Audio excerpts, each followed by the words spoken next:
ಓಂ ನಮೋ ವಾಲ್ಮೀಕಿಯೇ. ನಮಸ್ಕಾರ ಬಂಧುಗಳೇ. ನಾನು ನಿವೃತ್ತ ಪ್ರಾಧ್ಯಾಪಕ ಡಾಕ್ಟರ್ ಅರ್ಜುನ್ ಪಂಗಣ್ಣವರ್. ಹೇ ಸೀತಾರಾಮ್ ವಾಹಿನಿಯ ವಾಲ್ಮೀಕಿ ರಾಮಾಯಣ ಅಂದು ಇಂದು ಚಿಂತನ ಕಾರ್ಯಕ್ರಮದ 563ನೇ ಸಂಚಿಕೆಗೆ ತಮ್ಮೆಲ್ಲರಿಗೂ ಸ್ವಾಗತ. ಇಂದಿನ ಸಂಚಿಕೆಯಲ್ಲಿ ರಾವಣ ಸೀತೆಗೆ ಗಡುವು ಕೊಟ್ಟು ಬೆದರಿಸಿ ಹೋಗಿಬಿಡ್ತಾನೆ. ರಾಕ್ಷಸನಿಯರಿಗೆ ಹೇಳ್ತಾನೆ, ನೀವು ಎಲ್ಲ ವಿಧಾನಗಳನ್ನು ಉಪಯೋಗ ಮಾಡಿ ಅವಳನ್ನು ಪಳಗಿಸಿರಿ, ನನ್ನನ್ನು ಸ್ವೀಕಾರ ಮಾಡುವಂತೆ ಮಾಡ್ರಿ ಅಂತ ಹೇಳಿ ಹೋಗ್ತಾನೆ. ರಾಜಾಜ್ಞೆಯಂತೆ ಒಬ್ಬೊಬ್ಬರಾಗಿ ಆ ರಾಕ್ಷಸಿಯರು ಯಾರ ಕೋಪದಿಂದ ಹೇಳ್ತಾರೆ, ಯಾರ ಸಮಾಧಾನದಿಂದ ಹೇಳ್ತಾರೆ, ಯಾರ ಸಮಾಧಾನ ಮಾಡುವ ನೆಪದಲ್ಲಿ ಸೀತೆಯನ್ನು ಪುಸಲಾಯಿಸಲಿಕ್ಕೆ, ಅವಳನ್ನು ರಾವಣನ ಪತಿಯನ್ನು ಒಪ್ಪಿಕೊಳ್ಳಲಿಕ್ಕೆ ಒತ್ತಡವನ್ನು ವಿವಿಧ ರೀತಿಯಲ್ಲಿ ಮಾಡ್ತಿರ್ತಾರೆ. ಅದೇ ಸಂದರ್ಭವನ್ನು ಮುಂದುವರಿಸಿ, ನಿನ್ನ ಇಚ್ಛೆಯಂತೆ ಸಹಕರಿಸು ರಾವಣನಿಗೆ ಪತ್ನಿಯಾಗಿ ಅನುಭವಿಸು ಅವನ ಸಿರಿ ಸಂಪತ್ತನ್ನು. ಒಬ್ಬಳು ಹೇಳ್ತಾಳೆ, ರಾಕ್ಷಸನೇ, ನಿನ್ನ ಇಚ್ಛೆಯಂತೆಯೇ ನೀನು ರಾವಣನ ಸ್ವೀಕಾರ ಮಾಡ್ಕೋ. ಹೇಗೆ ಮಾಡ್ತೀಯ ಮಾಡಿಬಿಡಿ, ನೀನು ಒಟ್ಟು ನಿನ್ನ ಇಚ್ಛೆಯಂತೆ ಅವನನ್ನು ಸ್ವೀಕಾರ ಮಾಡ್ಕೋ. ಸ್ವೀಕಾರ ಮಾಡ್ಕೊಂಡ ನಂತರ ರಾವಣನ ಏನು ಸಂಪತ್ತಿದೆಯಲ್ಲ, ಸಿರಿ ಸಂಪತ್ತಿದೆ, ವೈಭವ ಏನಿದೆ, ಅದನ್ನೆಲ್ಲ ಆರಾಮವಾಗಿ ಭೋಗಿಸು ಅಂತ ಹೇಳ್ತಾಳೆ. ಗಡೀಪಾರಾದ ಎಲ್ಲ ಕಳ್ಕೊಂಡ ಮಾನವ ರಾಮ, ಬಯಕೆ ಬಿಡು ಓ ಅನಿಂದನೀಯ ಚೆಲುವೆ. ನೋಡಿ ಕವಿ ಹಾಗೆ ಹೇಳ್ತಾನೆ, ಅನಿಂದನೀಯ ಚೆಲುವೆ. ನಿನ್ನ ಸೌಂದರ್ಯವನ್ನು ಯಾರು ಹೀಯಾಳಿಸ್ಲಿಕ್ಕೆ ಸಾಧ್ಯ ಇಲ್ಲ, ಅಷ್ಟು ಚಂದ ಸೌಂದರ್ಯ ನಿಂದಿದೆ. ಅಂತಹ ಚೆಲುವೆ ಆ ರಾಮನ ಬಿಟ್ಟುಬಿಡು. ಯಾಕಂದರೆ ಇಲ್ಲಿ ವಾಲ್ಮೀಕಿಯವರು ಈ ಶಬ್ದವನ್ನು ಉಪಯೋಗ ಮಾಡ್ತಾರೆ. ಗಡೀಪಾರಾದ 14 ವರ್ಷ ಅವನ ಏನು ಮಾಡ್ಯಾರೋ ಅಯೋಧ್ಯದಿಂದ ಹೊರಗೆ ಹಾಕಿಬಿಟ್ಟಾರ, ಗುಡ್ಡ ಕಟ್ಟಿಬಿಟ್ಟಾರ, ಗಡೀಪಾರ ಮಾಡ್ಯಾರ. ಅವನ ಹತ್ರ ಏನೂ ಇಲ್ಲ, ಅಧಿಕಾರ ಇಲ್ಲ, ವೈಭವ ಇಲ್ಲ, ಒಡವೆಗಳಿಲ್ಲ, ಊಟ ಮಾಡೋಕ್ಕೆ ಆಹಾರ ಇಲ್ಲ, ಮಲ್ಕೊಳ್ಳೋಕೆ ಮನೆ ಇಲ್ಲ, ಹಾಗೆ ಹೊರಗೆ ಅಟ್ಟಿಬಿಟ್ಟಾರ. ಅಂಥವನ ಬಯಕೆ ಪಡೆಯೋದು, ಇಚ್ಛೆ ಮಾಡ್ಕೊಂಡ್ಕೊಂಡದ್ದು, ನೆನೆಸ್ಕೊಂಡ್ಕೊಂಡದ್ದು, ಬರ್ತಾನಂತ ಹೇಳಿ ಆಸೆ ಇಟ್ಕೊಂಡ್ಕೊಂಡದ್ದು ಸರಿ ಅಲ್ಲ. ನಿನ್ನ ಸೌಂದರ್ಯಕ್ಕೆ ತಕ್ಕಂತೆ ವೈಭವ ಇಲ್ಲಿದೆ, ರಾವಣನಲ್ಲಿದೆ. ಅದಕ್ಕೆ ನೀ ರಾವಣನನ್ನು ಸ್ವೀಕರಿಸುವಂತ ಹೇಳ್ತಾಳೆ. ನುಡಿದಳು ಸೀತೆ ಕೇಳಿ ರಾಕ್ಷಸಿಯರ ಬಿರುನುಡಿ ಕಣ್ಣೀರು ತುಂಬಿದ ಕಮಲಾಕ್ಷಗಳಲ್ಲಿ. ಆಕಿ ಸೀತೆಯ ಕಣ್ಣುಗಳು ಕೂಡ ಕಮಲಾಕ್ಷಿ ಅಂತ ಕರೀತಾರೆ. ರಾಮನಿಗೆ ಕಮಲಾಕ್ಷ ಅಂತಾರೆ, ಆಕಿ ಕಮಲಾಕ್ಷಿ ಅಂತ ಕರೀತಾರೆ. ಇವಳ ಕಣ್ಣುಗಳು ಕೂಡ ಕಮಲದಂತಿದ್ದು. ಆ ಕಮಲ ಕಣ್ಣಿನ ಸೀತೆ ಈ ರಾಕ್ಷಸನಿಯರ ಬಿರುನುಡಿಗಳನ್ನು, ಕೆಟ್ಟ ಮಾತುಗಳನ್ನು, ಒರಟು ಮಾತುಗಳನ್ನು, ನಿಂದನೀಯ ಮಾತುಗಳನ್ನು ಕೇಳಿ ಅವರಿಗೆ ಉತ್ತರ ಕೊಡ್ತಾಳೆ. ಜತೆಯಾಗಿ ನೀವೆಲ್ಲ ಮಾತಾಡಿ ದ್ವೇಷದ ಶಬ್ದಗಳ ಸಾಧ್ಯವಿದ್ದಷ್ಟು ತೋರಿಸಿತು ನಿಮ್ಮ ಮನ ನಿರ್ಮಲವೇ. ಎಲ್ಲ ಸೇರಿಕೊಂಡು ನೀವು ನನಗೇನೆಲ್ಲ ಮಾತಾಡಿದ್ರಿ, ಸಾಧ್ಯವಾದಷ್ಟು ದ್ವೇಷದ ಶಬ್ದಗಳನ್ನು, ಕೆಟ್ಟ ಶಬ್ದಗಳನ್ನು ಕೂಡ ಬೆಳೆಸಿದ್ರಿ ನನ್ನ ವಿರುದ್ಧ.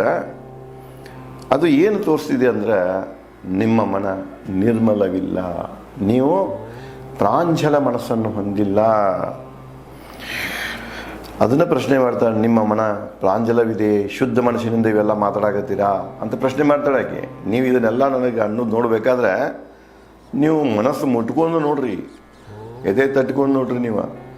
ನೀವೇನಾದರೂ ಇದನ್ನು ನಿಮ್ಮ ನಿರ್ಮಲ ಮನಸ್ಸಿನಿಂದ ಹೇಳ್ತಾ ಇದ್ದೀರಾ ಅಂದರೆ ಸೀತೆ ಏನು ಹೇಳ್ತಾಳೆ, ನೀವು ಹೇಳಬೇಕಾದ್ರೆ ಅನಿವಾರ್ಯತೆಯಿಂದ ರಾಜಾಜ್ಞೆ ಪಾಲಿಸುವುದಕ್ಕಾಗಿ ಹೇಳ್ತಾ ಇದ್ದೀರಾ, ನೀವು ನಿಮ್ಮ ಮನಸ್ಸಿನಿಂದ ಈ ಬಿರುನುಡಿಗಳನ್ನು ನನ್ನ ವಿರುದ್ಧ ಬಳಸ್ತಾ ಇಲ್ಲ ಅಂತ ಹೇಳ್ತಾರೆ.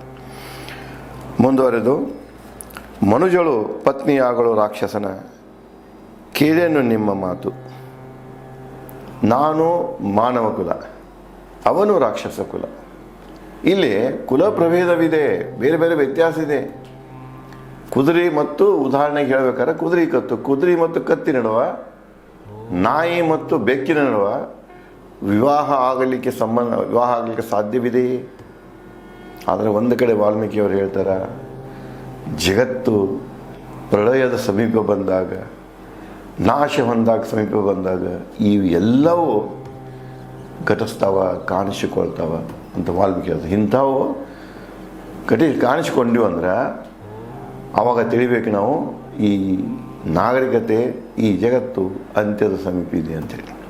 ಇಲ್ಲೇ ಸೀತೆ ಹೇಳ್ತಾರೆ, ನನ್ನದೊಂದು ಕುಲ, ಅವನದೊಂದು ಕುಲ, ಜಾತಿ ಅಲ್ಲ ಇದು, ಕುಲ ಪ್ರಭೇದ, ರಾಕ್ಷಸ ಪ್ರಭೇದ ಬೇರೆ, ಮಾನವ ಪ್ರಭೇದ ಬೇರೆ. ಈ ಎರಡೂ ಪ್ರಭೇದದ ನಡುವೆ ಮದುವೆ ಆಗಲಿಕ್ಕೆ ಸಾಧ್ಯ ಇದೆನಾ? ನಾನು ಇಂಥದ್ದೇನು ನೀವು ಅಡ್ವೈಸ್ ಮಾಡಾಕತ್ತೀರಿ, ನಾವು ಸಲಹೆ ಕೊಡಾಕತ್ತೀರಿ, ಇದನ್ನು ನಾ ಎಂದು ಕೇಳೋದಿಲ್ಲ. ತಿಂದು ಹಾಕಿ ಎಲ್ಲರೂ ನನ್ನ ಸಿಟ್ಟಿದ್ರೆ ಏನು ಮಾಡಿಬಿಡಿ, ಏಕಕಾಲಕ್ಕೆ ನಾನು ಮುಗಿಸ್ಬಿಡಿ. ಅವನು ಹೇಳಿ ಹೋಗ್ಯಾನ ರಾವಣ, 2 ತಿಂಗಳ ನೀವು ಒಪ್ಪಲಿಲ್ಲ ಅಂದ್ರೆ ನೀನು ತೊಗೊಂಡು ಹೋಗಿ ಕೊಂದ ಅಡುಗೆ ಮನೆಯಾಗ ಫಲಹಾರ ಮಾಡಿ ತಿಂತಾನಂತ. ಈಗಲ್ಲಿ ಹೇಳೋಣ, ಉದಾಹರಣೆ ನಿಮ್ಗೆ ಹೇಳ್ತೇನೆ, ಮನುಷ್ಯರನ್ನು ತಿನ್ನೋರು ಒಂದು ಎಕ್ಸಾಂಪಲ್ ನಿಮ್ಗೆ ಹೇಳ್ತೇನೆ. ಇದಿ ಅಮೀನ್, ಉಗಂಡ ಪ್ರೆಸಿಡೆಂಟ್ ಆಫ್ ಇದ್ದ ಇದಿ ಅಮೀನ್ ಅಂತ ಗೊತ್ತಿದೆ ನಿಮಗೆಲ್ಲ, ಕೇಳಿರಬೇಕಾದ ಹೆಸರನ್ನ. ಅವನೇನು ಮಾಡ್ತಿದ್ದಂದ್ರೆ ಈ ಹದಿಹರೆಯದ ಹೆಣ್ಣು ಮಕ್ಕಳನ್ನು ವಧಿಸಿ ಅವರ ಮಾಂಸಗಳನ್ನು ತಿಂತಿದ್ದ. ಮುಖ್ಯವಾಗಿ ಅವರ ಬೆರಳುಗಳನ್ನು ತಿಂತಿದ್ದ ಅವನು. ಅವನ ತಲೆಯಾಗಿ ಏನಿತ್ತು ಏನೋ ಅದು, ಅವನಿಗೆ ಯಾರು ಯಾವ ಪ್ರಕಾರ ಅಡ್ವೈಸ್ ಮಾಡಿದ್ರು. ಮನುಷ್ಯರನ್ನು ತಿನ್ನೋರು, ಅದು ಆಯ್ಕೆ ಮೇರೆಗೆ ಮಾಡ್ಕೊಂಡು ತಿನ್ನುವಂಥ ಜನ ಇವತ್ತು ಇದ್ದದ್ದು ಕೆಲವೊಂದು ಎಕ್ಸಾಂಪಲ್ಸ್ಗಳನ್ನು ನಾವು ನೋಡ್ತಾ ಇದ್ದೀವಿ.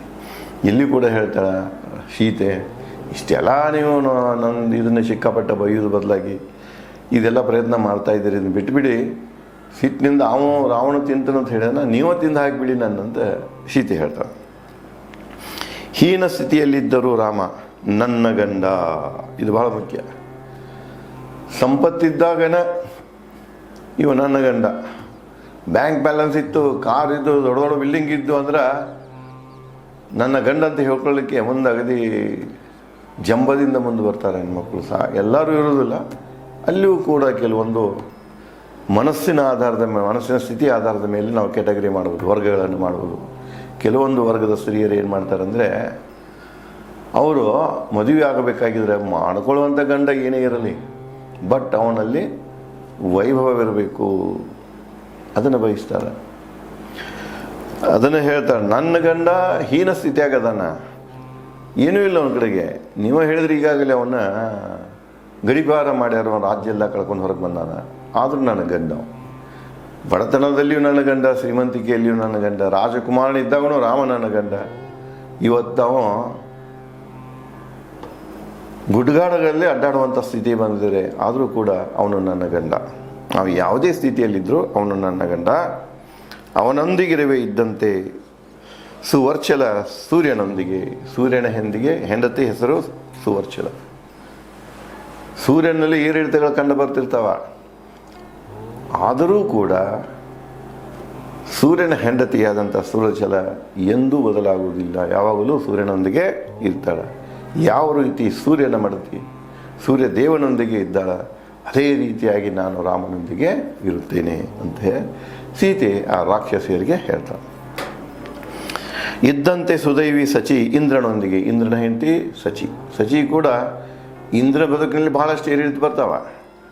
ಒಂದೊಂದ್ಸಲ ರಾಜ್ಯನೂ ಕಳ್ಕೊಂಡಿರ್ತಾನೆ, ಸುಖಾನವಾಗಿರ್ತದ, ದುಃಖ ಬಂದಿರ್ತದ, ಆದರೂ ಕೂಡ ಅವನ ಹೆಂಡತಿ ಸಚಿ ಯಾವಾಗಲೂ ಅವನ ಕೈ ಬಿಡೋದಿಲ್ಲ. ಆರುಂಧತಿ ವಸಿಷ್ಠರೊಂದಿಗೆ, ವಸಿಷ್ಠ ಮುನಿಯ ಹೆಂಡತಿ ಆರುಂಧತಿ. ಏನೇ ಏರಿಳಿತಗಳು ಬಂದರೂ ಕೂಡ ಆರುಂಧತಿ ವಸಿಷ್ಠ ಮುನಿ ಕೈಯನ್ನು ಬಿಡಲಿಲ್ಲ. ರೋಹಿಣಿ ಚಂದ್ರನೊಂದಿಗೆ, ಚಂದ್ರನ ಹೆಂಡತಿ ರೋಹಿಣಿ ನಕ್ಷತ್ರ. ಚಂದ್ರನಲ್ಲಿ ಏನೇ ಏರಿಳಿತಗಳಾದರೂ ಕೂಡ ರೋಹಿಣಿ ಚಂದ್ರನನ್ನು ಬಿಟ್ಟಿರುವುದಿಲ್ಲ. ಇವೆಲ್ಲ ಉಪಮಾ ಅಲಂಕಾರಗಳು.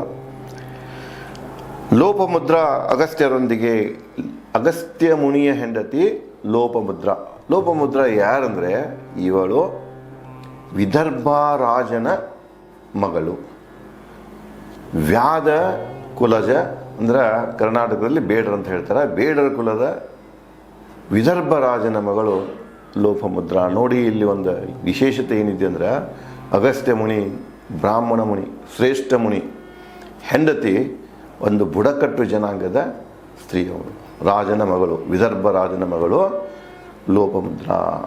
ಅದೇ ರೀತಿ ರಾಮನದ ವಂಶದಾಗೂ ಬರ್ತಿದೆ, ರಾಮನ ಸಗರ್ಣ ಬರ್ತಿದೆ, ಸಗರ್ನಲ್ಲಿ ಕೇಶಿನಿ, ವಿದರ್ಭ ರಾಜಿಗೆ ಸಂಬಂಧಪಟ್ಟಂಥ ಹೆಣ್ಣುಮಗಳು ಕೇಶಿನಿದು ಬರ್ತಿದೆ.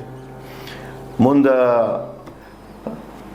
ದಶರಥನ ತಂದೆ ಅಜನ ಹೆಂಡತಿ, ಅವಳು ಕೂಡ ವಿದರ್ಭ ರಾಜದ ವಂಶಕ್ಕೆ ಸಂಬಂಧಪಟ್ಟಂಥವಳು. ಇವು ಅಲ್ಲಲ್ಲೇ ರಾಮಾಯಣದಲ್ಲಿ ಬರ್ತಾವೆ. ಅದಕ್ಕೆ ಇಲ್ಲಿ ಹೇಳ್ತಾನೆ, ಯಾವ ರೀತಿಯಾಗಿ ಅಗಸ್ತ್ಯ ಮುನಿಯನ್ನು ಲೋಪಮುದ್ರ ಇದ್ದಿರೋದಿಲ್ಲಕ್ಕೆ, ಆ ರೀತಿಯಾಗಿ ರಾಮ ನನ್ನ ಪಾಲಿಗೆ ಅಗಸ್ತ್ಯ ಮುನಿ ಆದರೆ ನಾನು ಅವನ ಪಾಲಿಗೆ ಲೋಪಮುದ್ರ ಅಂತ ಹೇಳ್ತಾನೆ. ಸುಕನ್ಯಾ ಚವ್ವನನೊಂದಿಗೆ, ಚವ್ವನ ಮಹಾಕವಿ, ಮುನಿನೂ ಅಂತ ಕರೀತಾರೆ.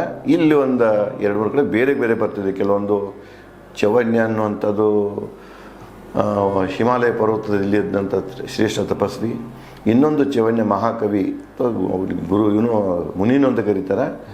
ಅವರು ಯಾರಪ್ಪ ಅಂದರೆ ದಶರಥ ರಾಜನ ಆಸ್ಥಾನ ಕವಿ ಇರ್ತಾರೆ, ಅಂದರೆ ವಾಲ್ಮೀಕಿ ಸಮಕಾಲೀನವರು. ಮುಂದೆ ಅವನ ಹೆಂಡತಿ ಯಾರಪ್ಪ ಅಂದರೆ ಸುಕನ್ಯಾ. ಸುಕನ್ಯಾ ಕೂಡ ಎಂದೂ ಚವನ್ಯ ಮುನಿಯನ್ನು ಬಿಟ್ಟು ಇದ್ದಿದ್ದಿಲ್ಲ. ಸಾವಿತ್ರಿ ಸತ್ಯವಾನನೊಂದಿಗೆ, ಯಾವ ರೀತಿ ಸಾವಿತ್ರಿ ಸತ್ಯವಾನನನ್ನು ಬಿಟ್ಟಿರ್ತಿದ್ದಿಲ್ಲ ಹಾಗೆ. ಅಂದರೆ ಸತ್ಯವಾನ ಸಾವಿತ್ರಿ ಕತೆ ಇದು ತ್ರೇತಾಯುಗಕ್ಕಿಂತ ಹಿಂದಿನ ಕತೆ, ಅಂದರೆ ಯಾವುದೋ ಕೃತ್ಯುಗದ ಕತೆ ಇದು. ಅಂದರೆ ರಾಮಾಯಣ ಘಟಿಸುವ ಪೂರ್ವದಲ್ಲಿ ಇದು ಸತ್ಯವಾನ ಸಾವಿತ್ರಿ ಕತೆ ಏನಿದೆ, ಚರಿತ್ರೆ ಏನಿದೆ ಅಥವಾ ಇತಿಹಾಸ ಏನಿದೆ, ಘಟನೆ ಏನಿದೆ, ಅದು ಆಗಲೇ ಘಟಿಸುವುದು. ಅದನ್ನೇ ಅವಳು ಇಲ್ಲಿ ಸೀತೆ ಹೇಳ್ತಾಳೆ, ಯಾವ ರೀತಿ ಸಾವಿತ್ರಿ ಸತ್ಯವಾನನನ್ನು ಬಿಟ್ಟಿರಲಿಲ್ಲ, ಅದೇ ರೀತಿ ನಾನು ರಾಮನನ್ನು ಬಿಟ್ಟಿರಲಿಕ್ಕೆ ಸಾಧ್ಯವಿಲ್ಲ. ಶ್ರೀಮತಿ ಕಪಿಲರೊಂದಿಗೆ, ಕಪಿಲ ಮುನಿಯ ಹೆಂಡತಿ ಶ್ರೀಮತಿ. ಮದಯಂತಿ ಸೌದಾಸನೊಂದಿಗೆ, ಈ ರಾಮನ ಕುಲದ ಮತ್ತೊಬ್ಬ ಮಹಾ ಸಾಮ್ರಾಟ ಬರ್ತಾನೆ ಸೌದಾಸ ಅಂತ, ಅವನ ಹೆಂಡತಿ ಮದಯಂತಿ. ಕೇಶಿನಿ ಸಗರನೊಂದಿಗೆ, ಸಗರ ಸಾಮ್ರಾಟ, ಅವನ ಒಂದು ಇದಕ್ಕೇ ಈ ಕೃತಯುಗ ಎಂಡ್ ಆಗ್ತಿದೆ. ಸಾಮ್ರಾಟ ನಂತರ ಅಸಮಂಜಸ ಅನ್ಸುಮನ್ ಅಂತ ಏನು ಬರ್ತಾನೆ ಮೊಮ್ಮಗ, ಅತ್ತಿಂದ ಇಲ್ಲಿ ತ್ರೇತಾಯುಗ ಶುರುವಾಗ್ತಿದೆ. ಅದಕ್ಕಿಲ್ಲಿ ಸಗರನ ಒಬ್ಬ ಹೆಂಡತಿ ಕೇಶಿನಿ. ಕೇಶಿನಿ ಕೂಡ ತಮಗೆ ಹೇಳಿದ್ದೇನೆ, ವಿದರ್ಭ ರಾಜನ ಮಗಳಕ್ಕೆ. ಭೀಮಪುತ್ರಿ ದಮಯಂತಿ ನಳನೊಂದಿಗೆ, ನಳನ ಹೆಂಡತಿ ದಮಯಂತಿ. ಆಕೆ ಯಾರಪ್ಪ ಅಂದ್ರೆ ಭೀಮಪುತ್ರಿ. ಭೀಮಂದ್ರೆ ಮಹಾಭಾರತದ ಭೀಮ ಅಲ್ಲ ಇವರು. ಇರುವೆ ಇಕ್ಷವಾಕುಲಜ ರಾಮನೊಂದಿಗೆ. ಇವರೆಲ್ಲ ಯಾವ ರೀತಿಯಾಗಿ ಎಲ್ಲ ಸಮಯದಲ್ಲೂ ತನ್ನ ಗಂಡನನ್ನು ಬಿಟ್ಟಿದ್ದಿಲ್ಲ, ಹಾಗೆ ನಾನು ಕೂಡ ಯಾವ ಸ್ಥಿತಿಯಲ್ಲಿ ರಾಮ ಇದ್ದರೂ ಕೂಡ ಅವನ್ನ ಬಿಟ್ಟ ಇರುವುದಿಲ್ಲ ಅಂತ ಹೇಳ್ತಾನೆ. ಕೇಳಿ ಸೀತೆ ನುಡಿಗಳ ಕುಪಿತರಾದರು ರಾಕ್ಷಸಿಯರು. ಇದೇನು ಪತಿವರ್ತೆಯರ ಮಾತನ್ನು ಕೇಳಿದ್ರೆ, ಪತಿವರ್ತೆ ಧರ್ಮ, ಪತಿವರ್ತೆಯರು ಅಂತೇಳಿ ಹಿಂದೆ ಕೆಲವೊಂದು ಪುಸ್ತಕಗಳು ಬರ್ತಿದ್ವು, ಕನ್ನಡದಾಗ ಬರ್ತಿದ್ದು ಪತಿವರ್ತೆಯರು ಅಂಥೇಳಿ. ಇವು ಎಲ್ಲನೂ ಈ ಎಷ್ಟು ಮಂದಿ ಸ್ತ್ರೀಯರು ನಾನು ಪತಿವರ್ತೆಯರ ಹೆಸರನ್ನು ತಮ್ಮ ಮುಂದೆ ಹೇಳಿದೆ, ಇವೆಲ್ಲ ಕಥೆಗಳು ಹಿಂದೆ ಬರ್ತಿದ್ದು. ಈಗ ಅವೆಲ್ಲ ನೋಡೋಕ್ಕೆ ಸಿಗೋದಿಲ್ಲ. ಮೊದಲೆಲ್ಲ ಇಂಥವು ಭಾಳ ಬರ್ತೀವಿ. ಇವದಾಯಿತು, ಪಂಢರಪುರ ವಿಠಲನ ಭಕ್ತರದಾಯಿತು, ಆದರ್ಶ ಪುರುಷರದಾಯಿತು, ಇಂಥವೆಲ್ಲ ಬರ್ತೀವಿ. ಮತ್ತು ಜನನೂ ಓದ್ತಿದ್ರು, ಅವನ್ನೆಲ್ಲ ಕೊಂಡು ಓದ್ತಿದ್ರು. ಇವ್ರಿಗೆ ಕೊಟ್ಟರು ಪುಕಟ ಕೊಟ್ಟರು ಸಹಿತ ಓದುವಂಥ ಜನ ಇಲ್ಲ, ಓದೋದಂತೂ ಭಾಳ ಕಡಿಮೆ ಆಗಿದೆ. ಇದೊಂದು ದೊಡ್ಡ ನಿಮಗೆ ಹೇಳ್ತೇನೆ, ಇವತ್ತಿನ ಈ ಮಕ್ಕಳದ ಒಂದು ಇದನ್ನು ನೋಡಬೇಕಾದ್ರೆ ಅವರಲ್ಲಿ ಓದೋದು ಹವ್ಯಾಸ ಇಲ್ಲ, ಬರೆಯೋದು ಹವ್ಯಾಸ ಇಲ್ಲ, ಎರಡೂ ಕಳ್ಕೊಳ್ತಾ ಇದ್ದಾರೆ. ಇನ್ನು ಯಾವ ಪ್ರಕಾರದ ಅನಕ್ಷರಸ್ಥರು ಇನ್ನು ಮುಂದಿನ ಕಾಲದಾಗ ಹುಡ್ತಾರೆ ಅನ್ನೋದು ಭಯ ಕಾಣಿಸ್ತಾ ಇದೆ. ಅದಕ್ಕೆ ಇಲ್ಲಿ ಸೀತೆ ಪತಿವರ್ತೆಯರ ಹೆಸರು ಹೇಳಿದ ಅವರ ಪ್ರಕಾರ ನಾನು ನನ್ನ ಗಂಡನ ಪತಿಧರ್ಮದ ನಿಷ್ಠೆಯಲ್ಲೇ ಉಳಿತೀನಂತ ಅವರಿಗೆ ಹೇಳ್ತಾರೆ. ಇನ್ನು ಮುಂದುವರೆದು ಮತ್ತೇನು ಸೀತೆ ಹೇಳ್ತಾರೆ ಮತ್ತು ಅವರು ಸೀತೆಗೇನು ಹೇಳ್ತಾರೆ, ಘಟನೆಗಳೇನು ಘಟಿಸ್ತಾವೆ ಅನ್ನೋದನ್ನು ನಾನು ತಮಗೆ ಮುಂದಿನ ಸಂಚಿಕೆಯಲ್ಲಿ ಹಂಚಿಕೊಳ್ಳುವೆ. ಧನ್ಯವಾದಗಳು.